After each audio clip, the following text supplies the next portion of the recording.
Now imagine a family estate, your weekly shopping car, getting thrown on a racetrack. Well, in 1994, Volvo and Tom Walkinshaw Racing did just that. They launched the Volvo 850 Estate Super Touring in the British Touring Car Championship. And what began as a PR stunt became quickly a very, very well-loved motorsport legend. Powered by a tuned 2-litre 5-cylinder engine, putting out around 290 horsepower, and fitted with a 6-speed sequential gearbox, the 850 Estate was a brick that flew. And thanks to VRC, we are now able to drive that car in Assetto Corsa today. This is their Voca 85, which has just been released in the new touring car pack from Virtual Racing Cars, and we're going to check it out, see what it's all about. The Super Touring era is such a legendary era of BTCC and possibly one of the greatest racing classes ever devised. So we're going to head to Brands Hatch for a 8-lap race against the full class of tourers that are available. And in true Super Touring fashion, opponent aggression is going right up to the max. So without further ado, let's jump onto the track and, well, take a 5-door estate car racing. Right, so here we are on the grid, and oh, what a noise. I love a 5-cylinder engine, and it is lights out and away we go. Got to be easy on the throttle. Come on, kick that clutch back in, try and get a bit of acceleration out of this thing. Front wheel drive, which means front wheels have got to do with the steering, the braking and the power, which makes it certainly unwieldy, you could say. Lots of understeer through turn 1, tyres still quite cold, and now up to the Druid's hairpin, blipping on the downshift. Oh, bit of a lock up there, get it down the gears. We've got a bit of contact, and there's a car rolled, there's a Vectra that rolled. That's, well, pretty realistic for touring cars, I think, to be honest. Way out wide there, and now on to the GP loop. Already made up quite a few positions, just being a bit aggressive. And just look at the brick in front of us. How cool does that look, just seeing an estate car on a racetrack? I mean, fast estates are the coolest cars ever built. Some of the greatest machines ever for road cars. Here we are, down Pilgrim's Drop. Who's going to be later on the brakes? Oh, it's not going to be me, but is he going to go sailing off into the grass? Oh, lots of understeer, trying to tame it. You've got to keep your foot in the throttle. Otherwise you have absolutely no turning at all. We got a Vectra, I think that was on the inside. We're a bit wide onto the grass. Come on.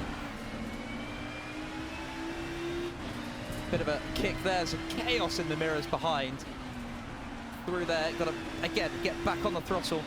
You've got to cure the understeer just with more power, but not too much power, because otherwise you then torquester off the circuit. Oh. Mondeo behind. That is the first lap. You've got Joshua retired. The AI perhaps struggling a bit with the front-wheel drive nature of these cars. God, just listen to that noise. 5-cylinder turbocharged engine revving all the way out, 8,500 RPM. Now into turn 1 Druids bend. Oh, bit of understeer, lots of understeer in fact. Bit of back down the gears, just about managed to keep ahead of the Mondeo behind me. He's going to have to run up the inside into Druids. I think I said Druids back then, I meant Paddock Hill. There's the Alpha behind, up on 2 wheels over the curb. Might be a little bit of a physics bug there, but we move on nonetheless. Find me a picture of a BTC car on 4 wheels and I'll give you a little present, I think, to be honest, because most of the time they were usually either on 2 wheels or none. Especially if your name was Gabriele Tarquini. But anyway, down to Pilgrim's Drop again for the second time. That one there has got so much straight line. The disadvantages, of course, of a big, massive estate car is, well, it's not very aerodynamically efficient. It's basically just a massive turbo wedge brick. Big amount of dust being kicked up by the cars ahead.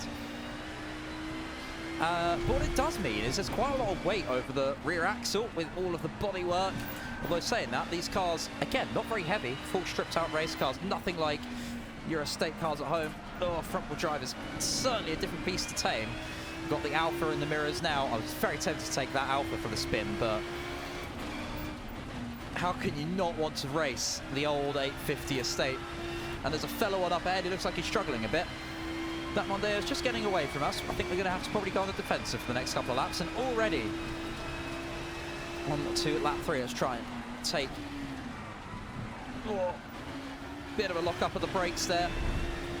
That's going to allow the Alpha to have a run up the inside. Blipping on the downshifts, of course, in the old sequential gearbox. I love an old stick sequential. Oh, another retirement. Got a bit of a run on the Alpha ahead, a little bit of a biff into his back end. Up through the gears, 4th gear. Oh, way too much on the brakes. Save it, save it, save it. Yeah! That's again the beauty of front wheel drive. You get a bit of oversteer, you just plant the throttle. Drag yourself out of it. We are somewhat going backwards here. Perhaps set the AI a bit too quick for my skill level. Absolutely destroyed by that Vectra. Another Alpha behind us. So, how's the car feel? Well, it feels absolutely fantastic, to be honest. VRC always smash these cars out of the park whenever they do any mods like this. It's so cool to see these things represented in sim racing as well. Like I said in the intro, such a legendary era of motorsport, right up there with some of the best. And it's kind of forgotten about, to be honest, especially outside of the UK, which, you know, kind of makes sense, but bit of a two-wheel action there. But yeah, the sounds are fantastic, the car drives absolutely fantastic. It drives exactly how I imagine a massive turbocharged front-wheel drive, brick-wheel drive. Got to run around to the outside here. Do we try and do a braking zone without locking up a brake? Come on. Oh, he's just got to keep that throttle in. Maybe we can put one up the inside here. Yes, and then block him on the exit. Nicely done. Got to be aggressive in these sort of things. This is about one of the only motorsports there is which was a non-contact motorsport. You go and tell a touring car driver to do non-contact. You got no hope of that. Absolutely no hope. Down Pilgrim Drop once again, and the way these things build up speed, absolutely fantastic. These are absolute rocket ships for the time. And of course, as with all great racing classes, Group C, Group B, LMP1, of course, eventually these were banned and the regulations moved on, mainly due to cost. I mean, the cost of running a Super Tourer was nearing on what it cost to do, like, Le Mans and almost F1 at the time. It was absolutely crazy. And Volvo themselves ran this car for '94 with Tom Walkinshaw Racing, who did an absolutely cracking job on both the suspension and especially the engine. The tuning work they did on the engine to fettle what was essentially well over 300 horsepower out of a 2-litre turbocharged 5-cylinder at the time. Especially you think in the 90s, 300 horsepower was a lot of power back then.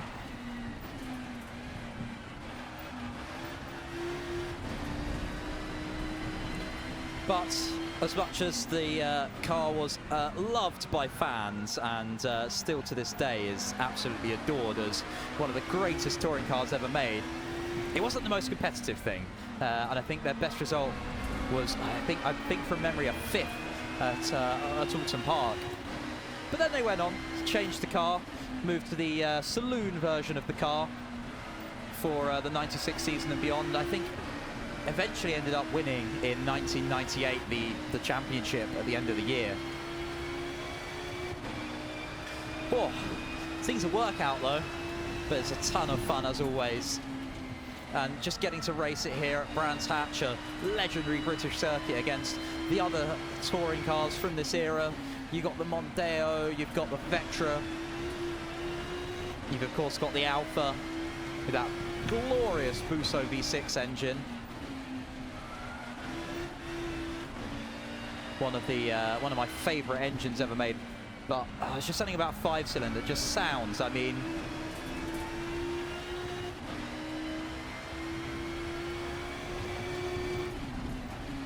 God, it's just a wonderful, wonderful noise. Right, what we got? 2 laps to go. Let's see if we can try and perhaps make up a couple more places. I think we just need to get a good run through turn 1. The AI struggle a bit through this first sector, brake a bit earlier here. Down a couple of gears, turn it in, clip the apex nicely. Run it wide on the exit. No brand new MSV track limits there to worry about, so we can use the exit curb. Oh, understeer on the entry. Come on, turn. Get him to use the throttle to get it to grip up and turn in there. Bit wide on the exit again. Definitely losing on the cars ahead. I think it's going to be turning into a bit of a defensive game for the last couple of laps. Come on, get in there. Too much power, too much power. Just churning the front wheels up. That's, like I said, the downside of front wheel drive. So it makes it so much fun to drive. It's a tricky beast altogether. Come on, get it in. There you go. There you go. Come on, turn it in. Easy on the power, let it run wide.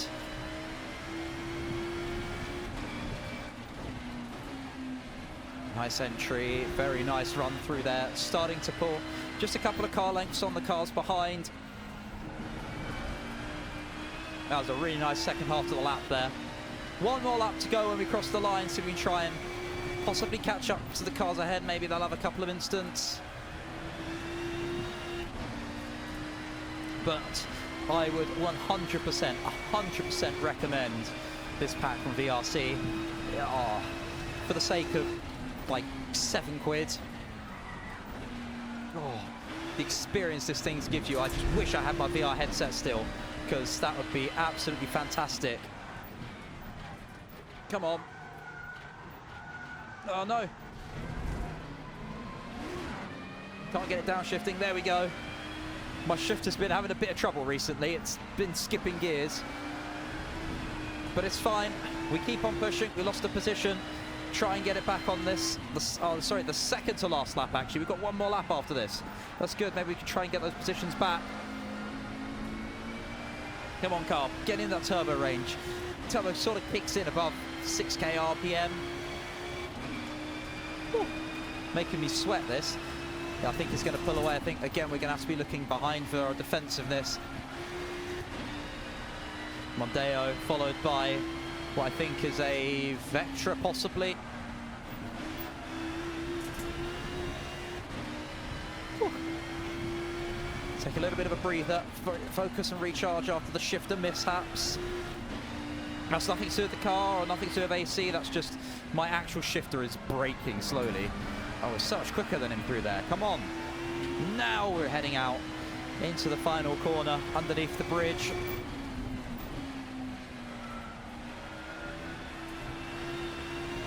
Onto the final lap we go. See how many positions we can try and save in that slipstream, but he's just pulling away. Brake nice and early, about the, I think that was the 100-meter mark. Balance the car through. And despite the fact that this is a big, big, massive estate car, it doesn't feel any worse to drive. It's actually got quite a lot of front-end bite to it. It's got quite a lot of grip.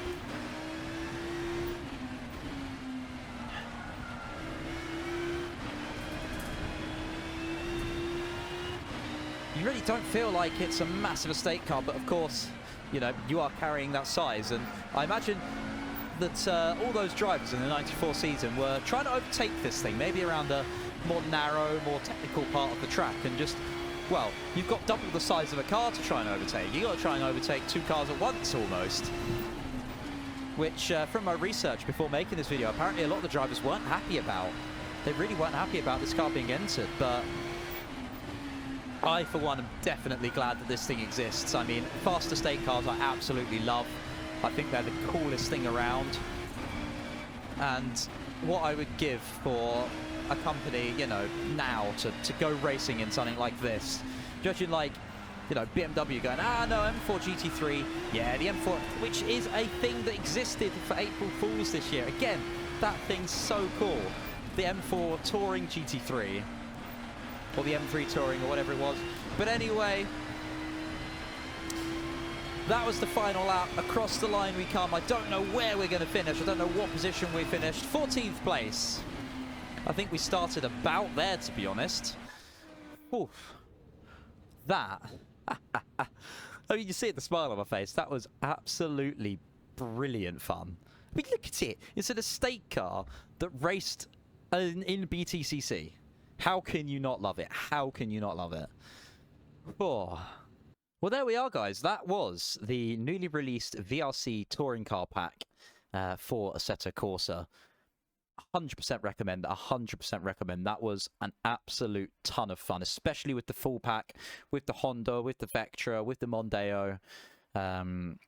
If you like touring cars and you just want something fun to race, then I cannot recommend this enough. All that's left for me to say is, if you have enjoyed this video, please do smash that like button. Subscribe if you want to as well. Make sure to check out Abruzzi down in the link in the description below for all of your sim racing needs.